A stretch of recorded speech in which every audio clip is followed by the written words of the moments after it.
আল্লাহ নবী সাল্লাল্লাহু আলাইহি ওয়াসাল্লাম বলছেন, শোনো সাহাবায়ে কেরামগণ, তোমরা কি বলতে পারো মহিলারা কেন এত জাহান্নামী?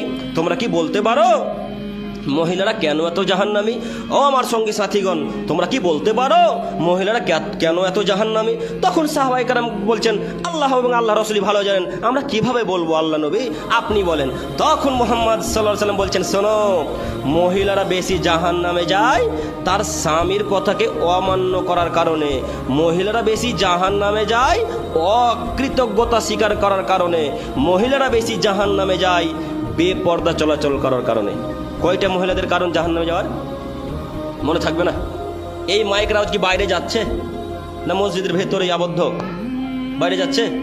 যায় না তো মা বোনেরা কীভাবে শুনবে এগো কথা? আমার উপরে আছে আলহামদুলিল্লাহ, তার মানে মা বোনের উপরে শুনছে আলহামদুলিল্লাহ। সম্মানিতা মা বোন, আপনার দৃষ্টি আকর্ষণ করছে, আপনি অনুরোধ আমার রক্ষা করুন।